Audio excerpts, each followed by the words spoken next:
This is the Relevant Podcast.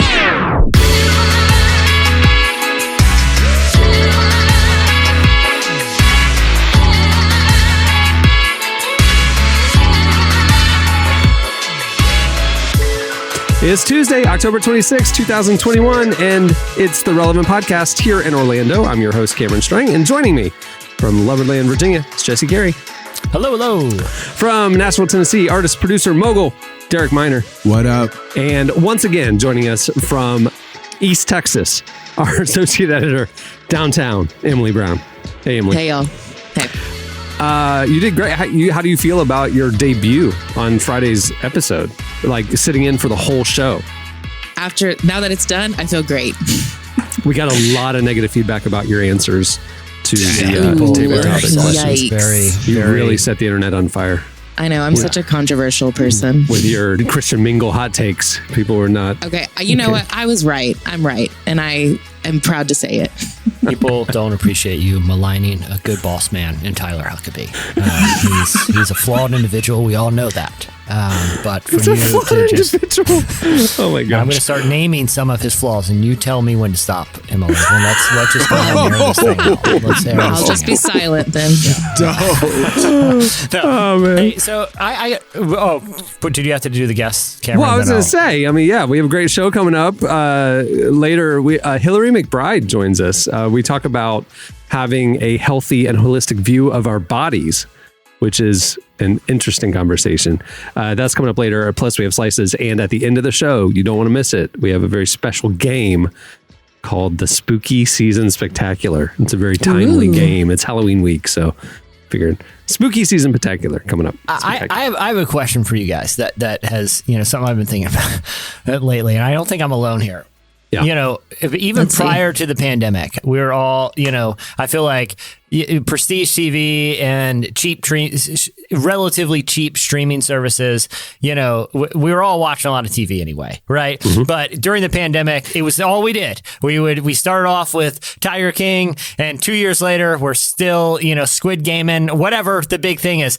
But I find myself like nothing is entertaining anymore. Like I will turn on all of my devices and look through everything I can watch and be like, nothing looks interesting. The other night I had like a little fire pit in the backyard. I just sat there and I just stared at the fire because that's what people used to do. They stare at the hearth, right? They didn't have TVs. They just sit around. And I was like, honestly, I like it's either board games are going to come back or people are just going to get very comfortable doing nothing, because I enjoyed myself more thoroughly doing nothing by not having any source of entertainment at all, right? Like I used to wonder how kids thought pushing a hoop down the street, pushing a hoop with a stick down the street, or like right, my grandparents were always playing cards and stuff, and I was like, this seems boring. I have TV. I'm over it. Are you guys like that too? I feel like I've watched everything, and it seems like more work to me to watch things. Does anyone else find that, or am I alone here? No, I'm completely agreeing with you. In fact, while this episode is out, I'll be in the mountains doing exactly what you're doing, just sitting there staring at fires with my kid. That's what I'm going to be doing, because I agree with you. The need to shut off, the need to like not have constant stimulation, constant intake, I think is pretty important. Derek, you were just on vacation for a week too. I mean, like, look, do you shut off when you go away? I've been shut off for a minute. Like I pop on IG and Twitter, say my little piece and go. Cause I mean, like, and then as far as like TV, I don't really watch a lot of TV much anymore, just being honest, because I've seen so much, Yeah. So I mean, I've been kind of doing a deep dive in some animes that I've been meaning to catch up on, but outside of that, that's really it. So yeah, I'm with you guys. I'd much rather be outside doing something. Emily's like, what? Look, Emily's love language is celebrity gossip, and it is celebrity gossip. Well, okay, I will say I do think that like TV and movies, I don't really like, nothing really grabs my attention like it used to anymore. Like I'll sit and watch it, but I don't get wrapped up in it. I also, this is like my old person trait. I do word search puzzles at night instead of be on my phone, because I'm on technology all day. So I'll have TV on mainly just as background noise. And then I'll do my little word search puzzles or Sudokus. Emily, yep. I do Sudoku and 2 crossword puzzles every day. I'm exactly like you. I do New York Times and USA Today every day. It's like when, like in the movies where, they go and it's a cutaway to the old grandfather in like the attic and he's making old, bottles or ships in bottles. And you're like, who would ever do that? It's like, I'm getting close to my dissatisfaction with TV where I'm like pretty close to becoming like building ships in bottle guy. Like it's become that, like I get everything else is boring. Entertainment is no longer entertaining. I need something old school that people have been doing a long time and seem to pretty enjoy. And the closest I got right now to anything that seems doable is being the bottle, the ship in a bottle guy. I mean, you get the appeal of that kind of stuff coming out of this pandemic. My version of that is Legos. I do Legos all the time, and it's my ship in a bottle. I mean, you're creating something. It's anyway. I do puzzles. Like I'll do like the physical puzzles, but I don't know what it is about me. It's really hard for me to like walk away from a puzzle. I want to do it all in one sitting, which is terrible because I'll do like 1,000-piece puzzle, and I will and have stayed up all night doing a puzzle. Like 9 hours, and like I'll take a little bit of breaks, but I have to. Do you have friends over? No, do you have Emily, like a puzzle party? You on that. No, it is just me. Just you. Nah, Big I Friday feel you, night, Emily. I'm with bottle you. of wine, 1,000-piece puzzle. You're set. Like just That's called a good night for me. That's a good night. I remember in college one time I was briefly got involved with Young Life, and the reason it was brief. You make it sound like a cult. Like I briefly dabbled. Bruh, for real. Well, I'm just saying it was too much of a time commitment. I had a lot going on in those days. And I'm not saying my priorities were right. I'm not saying that. I'm just telling you that was the thing to go. But anyway, when we did like our Young Life training or whatever, we'd go over this person's house with a bunch of us college students, and we would go and do kind of the training and Bible studies and stuff in this person's train room. They had a room in their house that just had model trains going everywhere. And I was kind of like, dude, I kind of want to be involved with this because I want to check out that dope train room. And so every night I kind of tinker, with little villages and stuff, tunnels, mossy tunnels, whole deal. Okay. Oh, dude. It's a whole train room, right? I mean, we're going from seaside to country to mountain around this thing. And at the time I remember thinking, man, this is one dope train room. And I'm thinking now there's nothing preventing me from just being a train room guy too. Like people maybe in the neighborhood hear rumors, here, Jesse's got a sweet train room. He's got a bunch of trains up there, little model trains. I don't think people are saying positive things about your train room. If you I'm with Emily on that one. Wait, hold on. You just told me you would stay up all night heavily drinking bottles of wine and making puzzles alone, and I'm the weirdo because I like trains? I don't have a puzzle room. Hey, my last house. It's like when you make a room out of it, that makes it weird. Yeah. Think about it. You're dedicating this. Like a doll. Like if people who collect, like people who have dolls, like cool. Doll room, weird. You know what I'm saying? Where am I putting the trains, Derek? Puppets, cool. Puppet room, crazy. Legos, cool. Lego room, crazy. Okay. Hold on. At the end of the Lego movie, he had a whole city set up in the Lego. Weird. Hey, my last house, I had a Lego room, a literal. You're weird. We had an extra room, and I had a kid, and I love Legos. And once you build the sets, where do you put them? So we had a room with like big building tables and all Lego stuff. We had a TV in there, and it was a Lego room, and we had like the Lego train set, Jesse, and it had like we had the train going around the room. It was the whole thing, and then we moved. But it starts off with train rooms and Lego rooms, and the next thing you know, you got Neverland. So we just. You know what I'm saying? Hey, if I could have a roller coaster and a chimp, I would. That sounds incredible. Yeah. That sounds amazing. Yeah, you're telling me more people during the pandemic couldn't use a chimpanzee for a little companionship? I'm saying he had a movie theater. He had popcorn machines. He had rides. Derek, I mean, come on. I never leave. It's weird. I love Derek's metric. Derek has he's defined a very specific metric of when a hobby becomes a problematic personality association.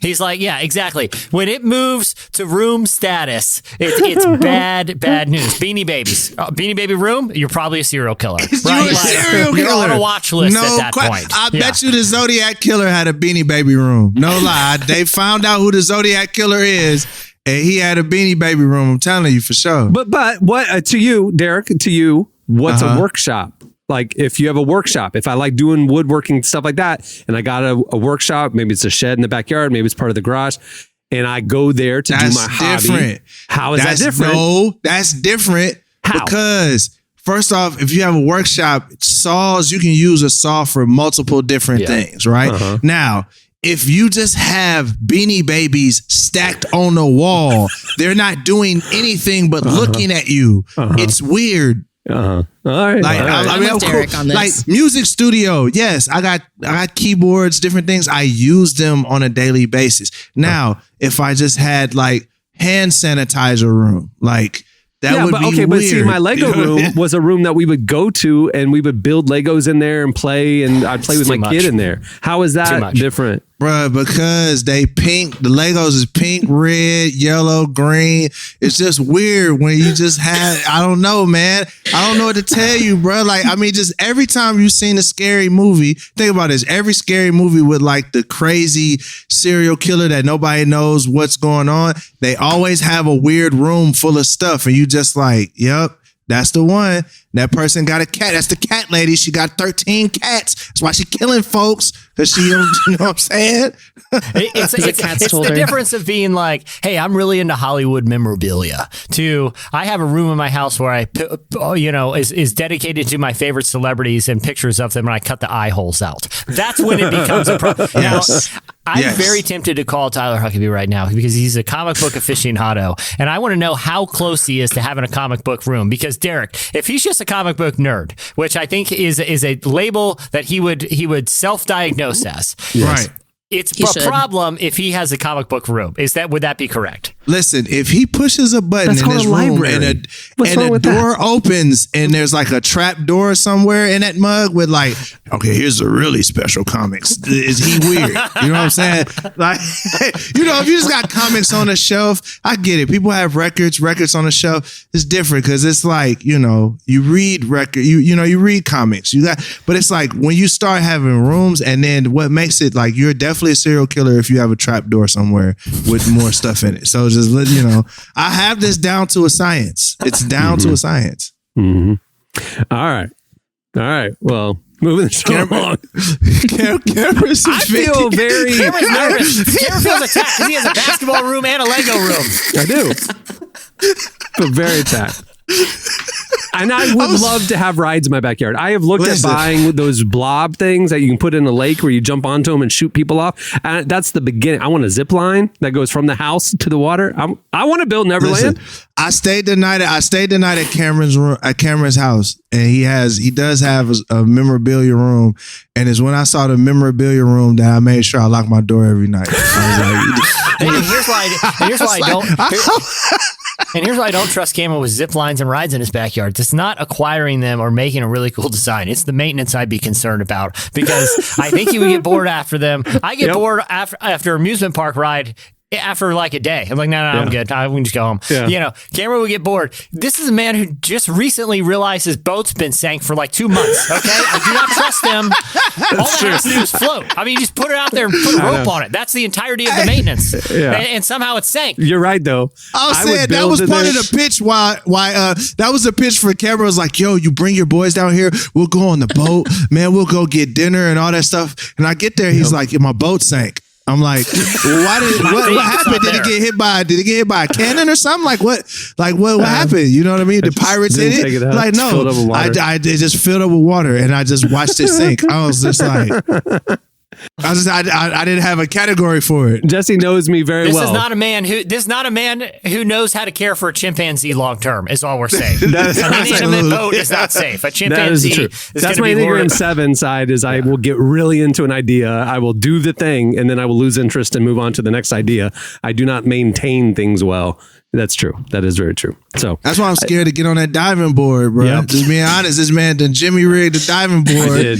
I installed the diving boards. Every time I got on it, I shot a prayer up like, "Lord Jesus, please, when I don't let this thing snap and like hit you in the backside."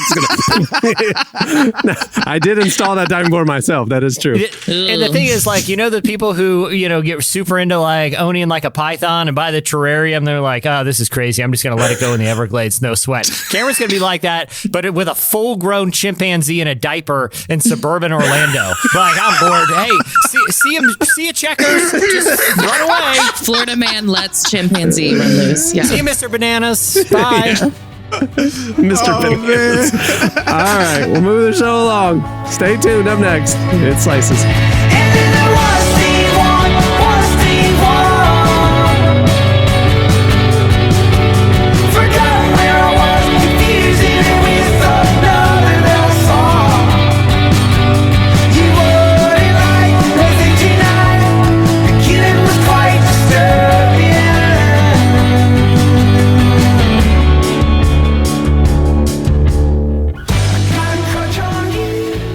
You're listening to Band of Horses. The song is Crutch.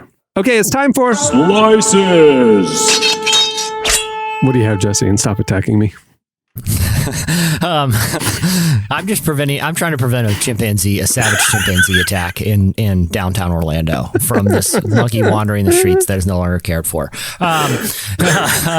Okay, I found a study that I found really interesting recently. I wanted to bring it to you guys. It's from a publication called Sage Journals, and they actually looked at. This isn't just an American thing. They actually, for this survey, got results from people in 17 different countries, and they wanted to find out the relationship between social media usage, particularly different popular social media platforms, and the propensity for people to believe objectively false conspiracy theories. The three conspiracy theories proposed in this experiment were related to COVID misinformation, but they're all pretty wild. Like it's, for example, the coronavirus is an accidental leak of a U.S. military secret experiment. Like most of them are they are solidly in the disinformation camp. And so they actually had a really interesting finding because they were looking at people's usage of Facebook, Twitter, WhatsApp, YouTube, or Messenger, and they found that in almost all of those platforms, the people had an increase in conspiracy theory beliefs by several observable percentage points, except for one of the platforms actually reduced people's belief in conspiracy theories. So all of the major social media platforms, except for one, not only cause people not to disbelieve conspiracy theories, but it increases their belief in them. Can anyone guess, out of Facebook, Twitter, WhatsApp, YouTube, or Messenger, which one actually causes people to disbelieve conspiracy theories? What were the options? One more time. You said Facebook, Twitter, definitely not WhatsApp, Facebook. Messenger, and WhatsApp, and YouTube. I mean, Messenger would be direct communication with other people, so maybe that WhatsApp. for me. I'm thinking WhatsApp, maybe. Yeah, I mean the same thing. Those are both messaging platforms. I'll go Twitter. Just why not? Emily, you are correct. What? And the reason that they have identified is not only is it at first they were like, maybe it's because people react very rapidly to it, but they were like, no, that can happen on other platforms too. Like the interface kind of favors immediacy, but that's not necessarily it. I'm going to read a quote from the Sage Journal. Social media platforms like Facebook and messaging services like WhatsApp and Messenger are built for interacting with family and friends. Also, relationships on these platforms are symmetrical, where if person A follows person B, it means person B also follows person A. This is a stark contrast with Twitter, where interactions with strangers predominate the relationships and are asymmetrical. So the numbers of followers and number of people one follows are highly unequal. So basically, on Twitter, I could be following a bunch of, kind of intellectual celebrities, musicians, along with family and friends, where on these other more personal apps, it's usually confirmation bias is way more That makes sense. Prevalent because essentially all of those favor an echo chamber approach to content sharing. Twitter's the only one where you regularly are, kind of interacting with perspectives and ideas that are possibly outside of your own. So I think as we're thinking about the future of social media, right now, obviously Facebook is, responding to a lot of criticism, involving the leaks about how harmful their product is, whether intentionally or unintentionally, how their algorithms is affecting people to have, civil social discourse. It's interesting to find one platform that, maybe just an unintended consequence of a functionality actually causes people to think more rationally and be able to decipher misinformation more quickly, because it's not just following, the model isn't just built on following your friends and family. I mean, if you think about it, if somebody prominent like a conservative leader or a liberal leader says something that's not true on Twitter, the immediate replies are from other people calling out the mistruth, so you're right. Like right there, you see the lie and then you see people setting the record straight in the same stream. You do not see that on Facebook. Because most of the people in that comment thread are friends of your aunt who posted the weird misinformation in the first place.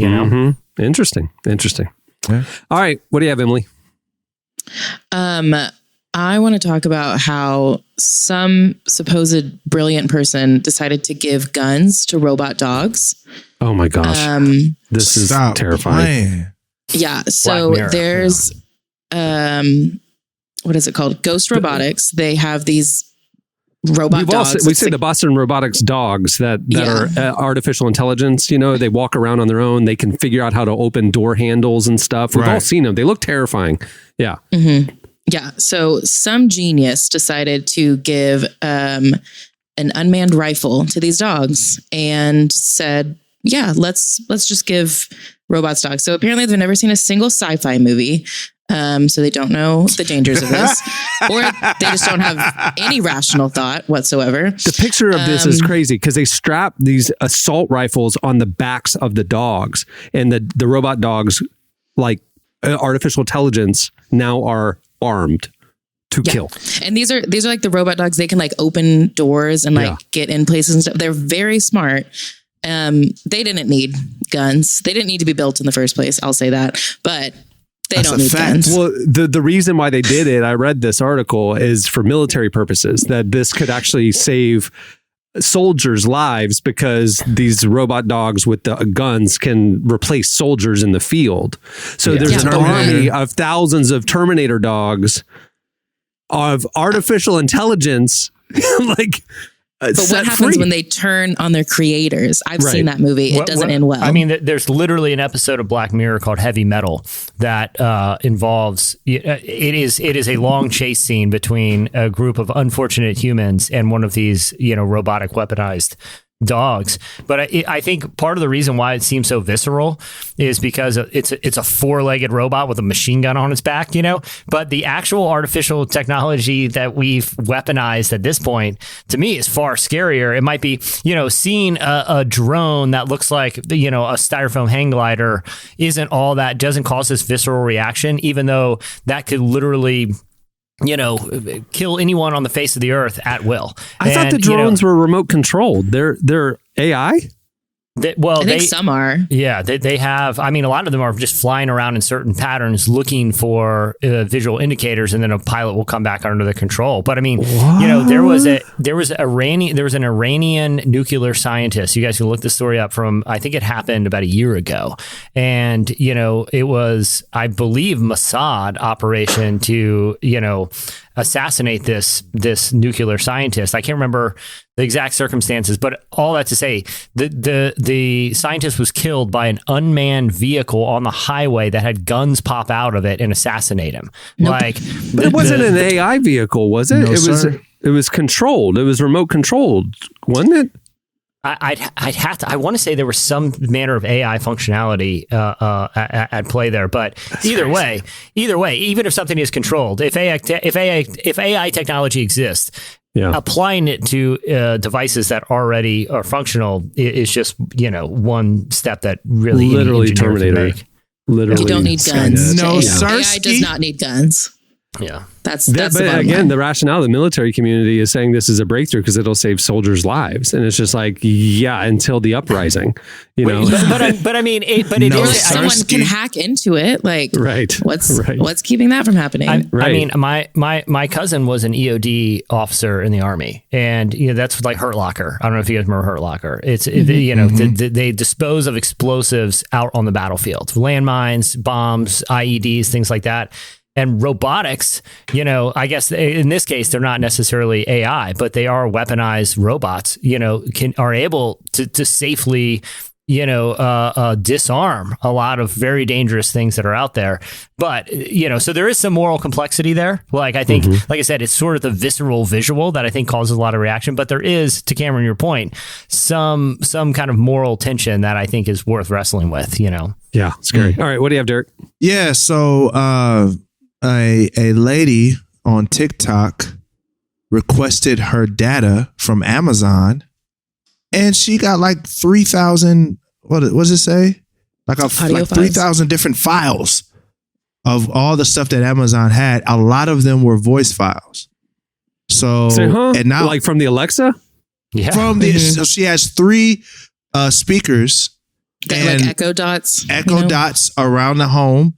And they had all type of data that were like voice clips of her saying, like, hold on, I'll read it. She says, so when she downloaded the zip files and all the photos that came with it, it was scary. She says there had to be at least 3,534 short audio clips in that one file alone. It turns out they have a full list of the contacts from her phone. And she says, I never remember syncing that. On top of that, they had like files of her requesting, like, hey, can you turn on the lights? Right. So just all the voices and all those different things with that. So, I mean, 3,500 voice clips. Like, I would expect they would have some, but that's a lot. But also, Amazon responded. They said that, now here's something, because I know we could do the doom and gloom thing, but then at the same time, Amazon, this was their official response. They said customers can import their mobile phone contact to the Alexa app. It says customers can easily review and delete their voice recordings or choose not to have them saved at all at any time. So for anybody that has an Alexa Dot or anything like that, you can tell them that you don't want them to keep your audio. Listen. But apparently, you can even set it to not listen too. I mean, you can't, because my mom, I got her one for a gift, and she was like, I don't want the internet spying on me. And I'm like, all right. So I sent her all the links on how you can disable the listening part of it, but still use it as a nice little tech device and speaker in your home, But yeah, that's scary. The default is we're going to listen to everything and keep it. Yeah. Well, that's the thing. How many people are savvy enough to go through all that? Most people that get it, they're just plugging it up, connecting it to Bluetooth and letting it ride. So, yikes. Yeah. So the answer is just go on Google. How do I make my Alexa not do all that stuff? And then there really is like a really clear, easy way to do it. And everybody should be smart about the tech that they have in their homes. If you're spending most of your time with toy trains zipping around up in your weird, creepy room with pictures of celebrities with the eye holes cut off, you don't even have to worry about this kind of stuff. I got other hobbies to worry about. Okay, it's called training help. All right, well, that'll do it for Slices. Stay tuned. Up next, Hillary McBride joins us.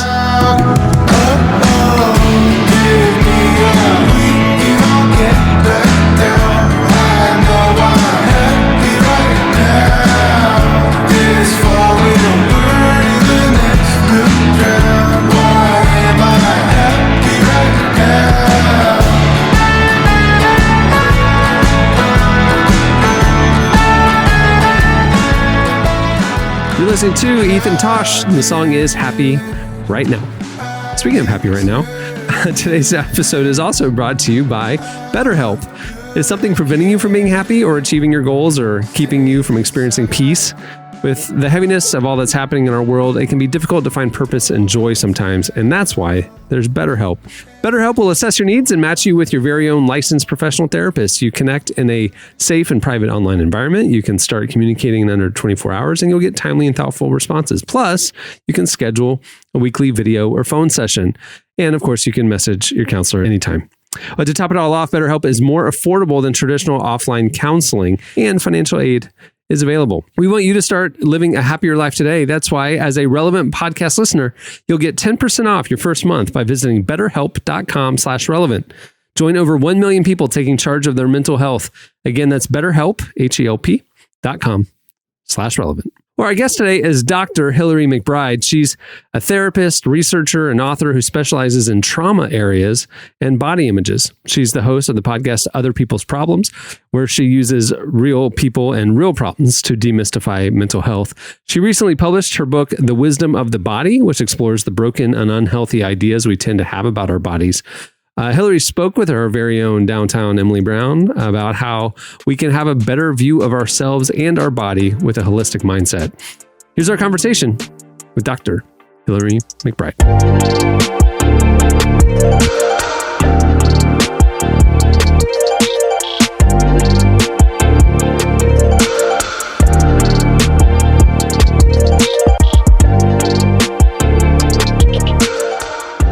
So I want to know, what inspired you to write this book?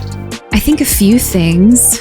One, I would say my own journey to understand the content in a way that was like lived and felt and known to me. So my own journey of eating disorder recovery, and then doing trauma processing work and realizing how much trauma was really stored in my body, and my relationship to negotiate feeling joy and pleasure in my body, even though I carry chronic pain. And I have for about 13 years. So I think really the experience to come home to myself and realize that in spite of all of the experiences that I had, all of the things I'd learned to think about my body is good and is for me, is the place where life and joy and connection happens. And so very much my own story in that way. And then as I started researching this more from an academic perspective, really digging into it in my master's and my doctoral work, I started talking about it more with people in a kind of colloquial way in public settings, on podcasts. And I realized that most of the time that I was talking about bodies with people, they still conflated bodies with appearance, as if the only thing that matters about our body is how it looks to other people, and then consequently how we're taught to judge how it looks. So this understanding that there is a huge gap in our understanding of how we connect to ourselves as bodies. And the more I dig into this, the more I see how I think that is at the root of so much of the ways that we are disconnected from each other as people, the way we create hierarchies of power and value, all of it coming back to which bodies we're told are good or not good. What you're saying, I think, is so true. When people talk about their bodies, they just mean like the physical appearance, but it really is so much more than that. And why do you think it's important that people understand that your body is more than that? I think it allows us to fully inhabit ourselves. Again, I'll start with the individual or the personal. I think it is about coming home to ourselves more fully and actually living with more nuance, with more richness, with more depth, because so much of our existence is in the body. And yet we have relegated our sense of identity to this tiny little piece of tissue in our frontal lobe that's responsible for conscious thought. We think that that's where most of us exists, and we're missing the rest of it.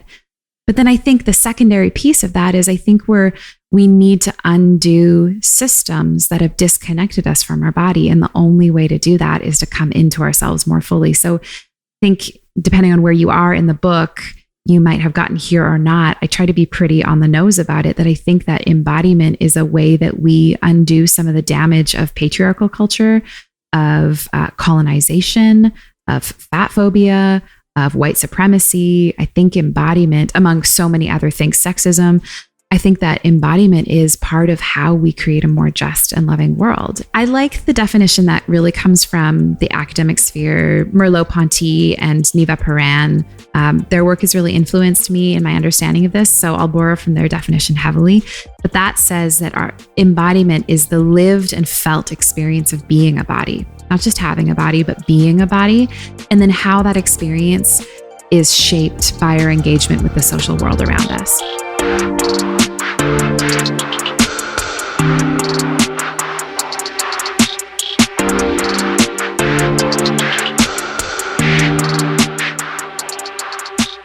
I've gotten to this part in the book, and it's very interesting. It's about how the body stores trauma and stress. And I think that is a really interesting concept that a lot of people aren't aware of. So could you maybe explain a few ways that like trauma and stress tends to manifest itself in our bodies without us realizing it? Yeah, absolutely. The body, in a kind of non-linguistic, non-time-based way, stores memory. And one of the ways that it does that is it codes sensory information based on our current surroundings and locks those together with the intensity of the response that we had when we encountered something.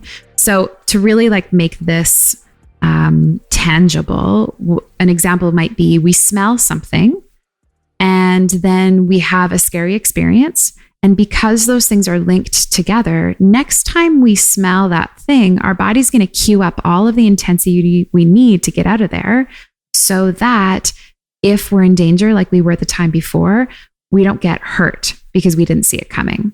So it's kind of like we want to beat danger to the punch sort of thing. And this is how our nervous system has evolved, how we've been designed so that we can get away from danger before it happens. And so sometimes we have these experiences where we're really worked up about something and we think it's about the thing in front of us.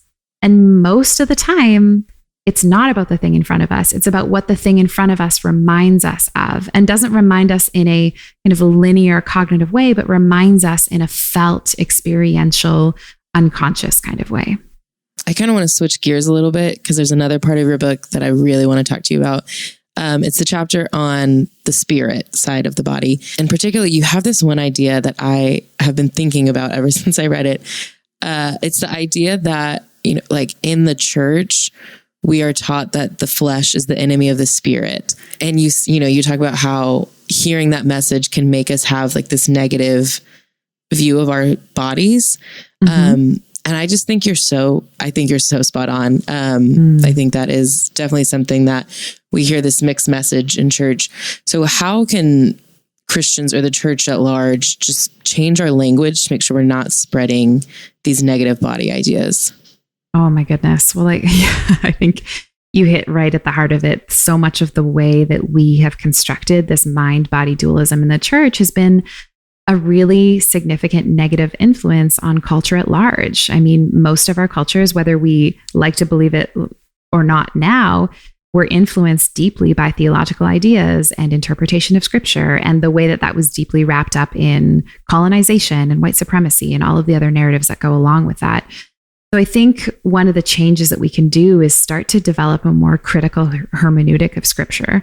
So instead of reading the text and necessarily reading it unintelligibly or without critique or without an understanding of what's going on culturally for the writers and the interpreters, we can, I just think that's a really important piece of this, like being aware of how it is interpreted and how we are reading, so many of us reading into scripture, our own biases. And I think maybe an anecdote is this, or an antidote to this as well, is remembering that the incarnation is at the center of the Christian faith.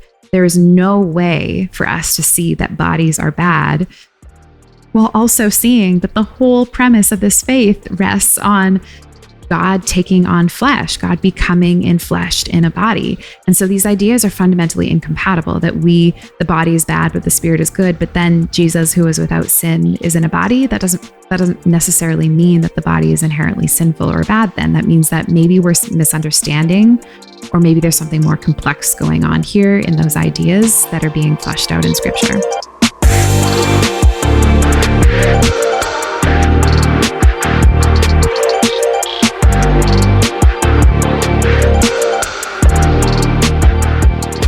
That was Dr. Hillary McBride. You can read more of our interview with her over at relevantmagazine.com. Stay tuned. Up next, it's our game, the Spooky Season Spectacular.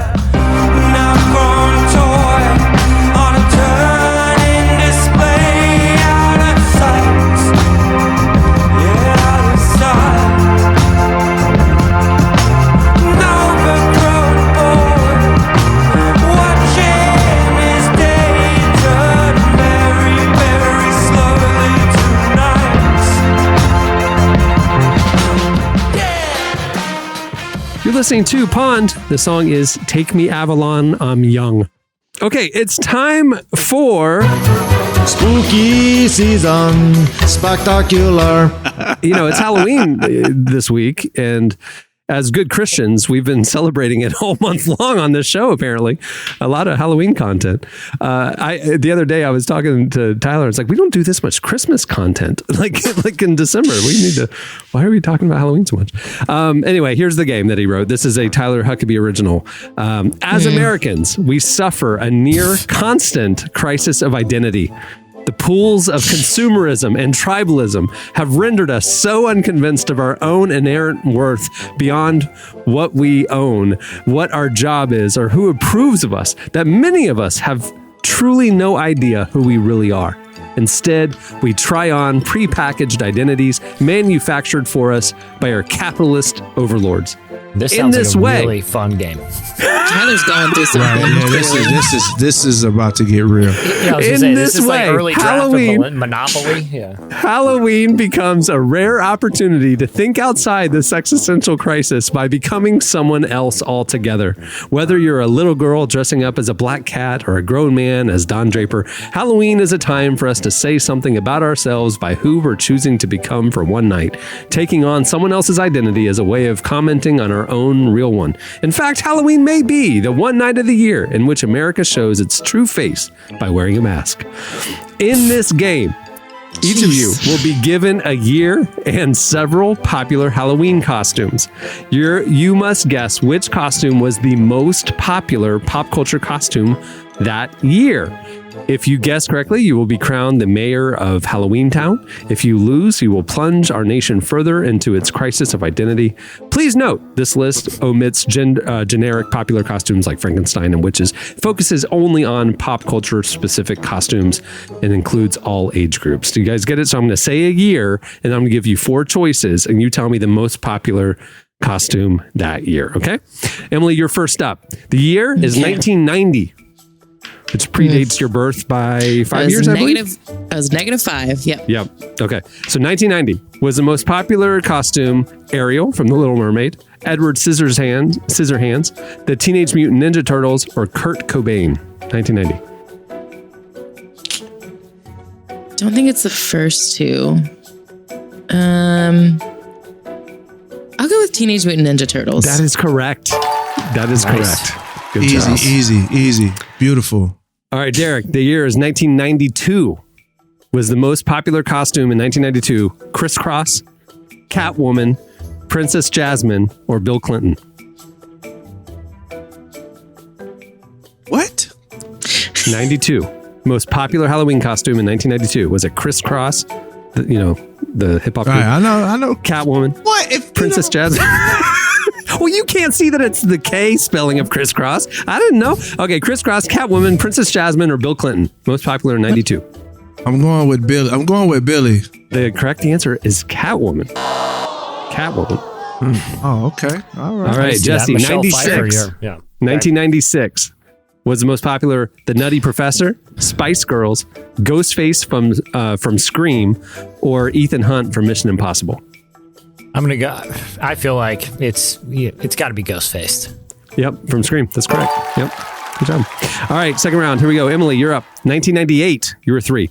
Most popular, was it Rose from Titanic, Zorro, Rob Zombie, or the Dude from The Big Lebowski? Oh, gosh. Okay, say them again. Rose from Titanic, Zorro, Rob Zombie, or the Dude from The Big Lebowski? 98. 98. I remember so much from back then. I'll go with the Dude. It's correct. You've gotten Emily both of killing those. it. Correct. Yeah. That celebrity pop culture is really coming in handy. The great thing about the Dude costume, it would also work for a costume of just like a person in 2020. Because it's like a bathrobe, sweatpants, flip-flops, and a carton of milk with no cup. You know what I mean? Like, we're just hanging on, man. We Pandemic, are hanging on here. Yeah. Yep. All right, Derek, 2002 is the year. 2002. Was it Hermione from Harry Potter? Did I say that correct? Yes. I don't even know. Because it's not spelled Hermione. It's spelled Hermione. Anyway, Hermione She's from British. Harry Potter. Avril Lavigne, Nelly, or Frodo Baggins? Are we going Frodo? It's Hermione from Harry Potter was the most popular costume in 2002. For real? Yeah. That was like the first movie. That was when the first movie came out, I think, or right after the first movie came out. Okay. Cultural phenomenon. All right. Okay. All right. Jesse, the year is 2003. Most popular costume. Was it the White Stripes, the Bride from Kill Bill, Spider-Man, or Andre 3000 from the Hey Ya music video?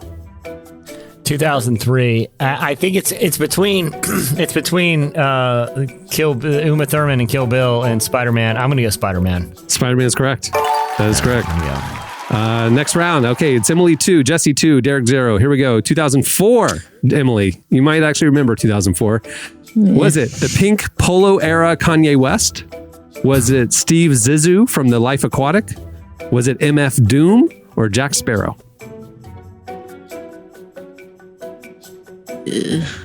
I'll go Jack Sparrow. Yeah, I mean, there were like three like indie choices, and then Jack Sparrow. Yeah, and then a Disney property.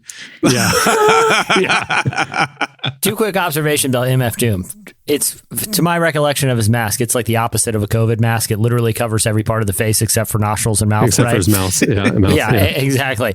Second part, that's got to be top 10 pop culture artifacts. If you own a legit MF Doom mask, like that's got to be on a very short list of very cool things you could own. You know. I'll be honest. I just had to look up MF Doom. I don't know what that is. No, Emily, I'll take it back. I'll take it back. No, you supposed to lie. MF Doom was one of my favorite rappers, but I never saw him without his mask until he passed away recently. And then a lot of the coverage, like him without a mask, was seen. Yeah. It was. You never want to meet your heroes. You know what I'm saying? Because there's a reason why he had a mask. You know what I'm saying? Like I was like, the mystique was bust. Don't Google MF Doom without a mask. Oh, nah, man. 2006, Derek. 2006. Most popular costume. Was it V from V for Vendetta? Was it Derek Shepherd from Grey's Anatomy?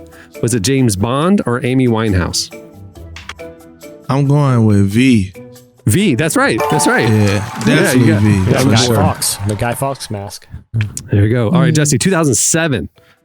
Was it MIA, Sweeney Todd, the Demon Barber of Fleet Street, Hannah Montana, or Shutter Shades era Kanye West? If there's a year that you want to dress up as Kanye, it's this one. I'm going to go Kanye. Hannah Montana. Really? I knew that one. In 2007, for some reason, I feel like that was much longer ago. But look at Miley's young, I guess. Okay. 2000. Emily, you're up. 2008. Was it High School Musical cast? Lil Wayne, suit and felt heart era Kanye West, or the Joker from The Dark Knight? Oh, Dark Knight. Joker. High School Musical cast is the correct In answer. 2008? Yeah. That movie came out in like 2005, 2006. Well, took a while. That's interesting. Okay. Derek, the year is 2009. Viva La Vida era Coldplay, Coraline, Megan Fox from Jennifer's Body, or the Fame era Lady Gaga? Run it back. Who you say? You said Viva La Vida era Coldplay. Just skinny jeans and a white shirt. Right. Coraline, Megan Fox from Jennifer's Body, or the Fame era Lady Gaga? I'm going with Lady Gaga for sure. That's correct. That is correct. All right, Jesse, the year's 2012. Okay. Taylor Swift from the 22 music video, Katniss Everdeen, Iron Man from the Avengers, or Mumford & Sons? Well, at that time, Mumford & Sons was basically, you could be groomsmen from Hipster Wedding. And, just... had like an old barn with string lights. So I'm going to take that off the table because that was basically a groomsman outfit. And that was like a normal outfit. Drinking a fancy cocktail out of like a mason jar. You know what I mean? Right. Like that was that era of, going to a wedding? Cool. What old dilapidated farm is it on? Right. Suspenders. I was in a wedding like that. I was like, what are we doing here? Why is this a thing? We're not wearing tuxedos. I'm going barefoot with old tattered dress pants and an off-white shirt with. The invitation is requiring me to grow a handlebar mustache and learn the banjo. I don't want to be in this wedding. Now my partner had a little sauce, so he bought all of his Jordans. That was our groomsmen gift. So it was like gray suit with suspenders, or gray like pants, suspenders, white shirt, and some fly Jordans. So, I appreciate that we at least got some Jordans out the deal, but it was on an old dilapidated farm too. That's what I'm saying. It was a thing. It is like, at least that's a step up from like a flask. It's like, okay, cool flask. Where would I going to take this? Okay, where it's not socially acceptable to carry around hard liquor in your suit pocket anymore. That era has thankfully passed. People do not do this anymore. You're not at a restaurant and someone's like, yeah, have a Coke, please, and they're mixing a cocktail at the table. Flask or no, don't stop giving them groomsmen. It's weird. Okay, you're putting people in an awkward situation. They're never going to use it. It's probably difficult to clean. And why do I need hard liquor in my pocket at all times? It's shaped like a pocket. You can get a special brush, a little baby tiny brush. All right, what's the answer? All right, get Taylor Swift from the 22 music video, Katniss Everdeen, Iron Man from the Avengers, or Mumford and Sons. 2012. The Hunger Games. Jennifer Lawrence, Katniss Everdeen. That is correct. Yeah. Which one is it? I love it. It's this. Never seen it. Volunteer tribute. I said, that's what I meant. Yeah. All right, what's the score, Clark? Can you help me? Yeah, so it's tied for Jesse and Emily 3, and then Derek has 2. Ooh, last round, we're 3 points. Ooh. So it's anyone's game. Here we go. Emily, you're up. Okay. 2014. Most popular costume. Was it Ariana Grande, Anna from Frozen, Maleficent, or Wolverine from X-Men? 2014. I feel like it was Frozen because I could not escape it. Anna from Frozen is the correct answer. That is the correct answer. Yeah, right. Also Anna. Absolutely. Anna, whatever. Hermione. All right, Derek, 2015. Yeah. Harley Quinn. If you're reading this, it's too late era Drake.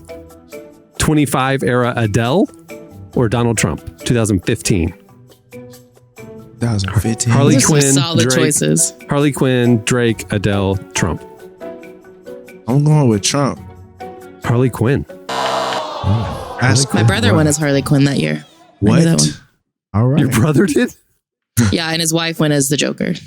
Oh, that's dope. Okay. I like that. So that year, the popular costume was the blonde-haired sociopath that ended up becoming a pop culture kind of weird instead institution. of the blonde sociopath that became president. Gotcha. Yeah. Whoa. I knew what you were doing. I'll take it. I knew what you were doing. Whoa. All right. I'll be D-Wade. You be LeBron. Finish this thing. Here we go. It's up there, floating up by the rim. Go get it. Look, I didn't say it. Y'all thought I done forgot, but somebody got at me on Twitter like, you always bring it up. Da, da, da. It wasn't me this time. It wasn't me. Y'all got to blame Cameron and Jesse. I was keeping my controversial stuff to myself. Just a joke. It's just a joke, people. It's just a joke. 2017 is the year, Jesse. This is the last one. 2017. Is it Taylor Swift from the Reputation album era? Gamora from Guardians of the Galaxy, Lord, or Wonder Woman, 2017. Which Lord? The one with the E on the end. Yeah. Not the one that Savior, doesn't Jesus have Christ. nails in their hands. What was say the last one more time, Cameron? Oh, Taylor Swift, Gamora from Guardians of the Galaxy, Lord, or Wonder Woman.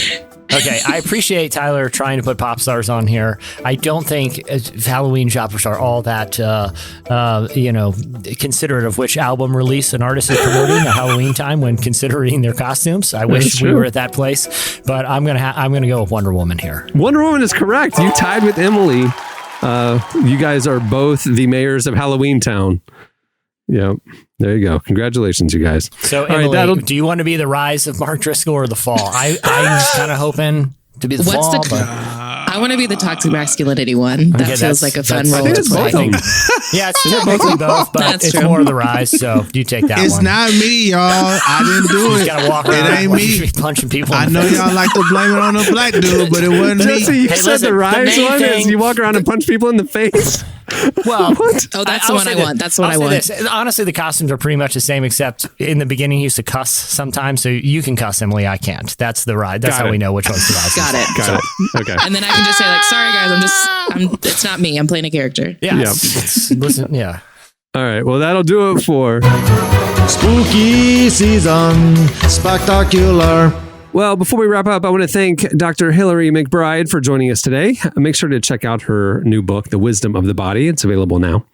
Also, check out the faith section at relevantmagazine.com, and there you will find our daily devotional series, Deeper Walk, which is presented by our friends at Lumo.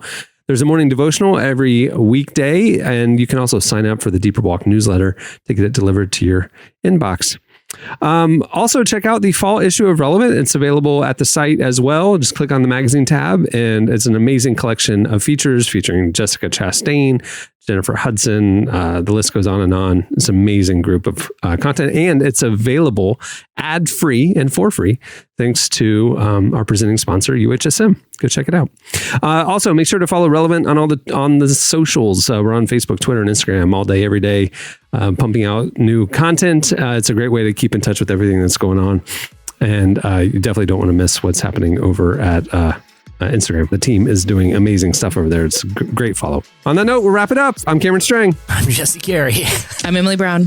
I'm Derek Martiner. I'm not a Mark Driscoll. No, he's not. He is not a Mark Driscoll. All right. We'll see you on Friday. Have a great week, everyone.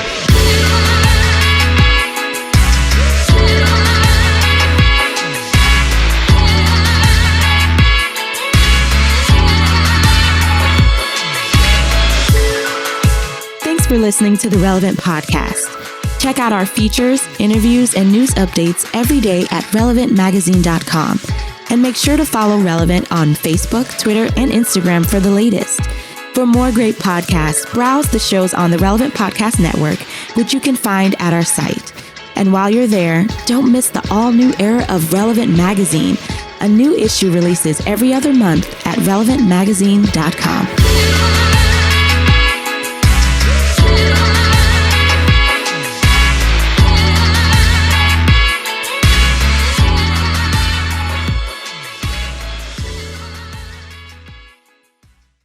See you, Mr. Bananas. Bye.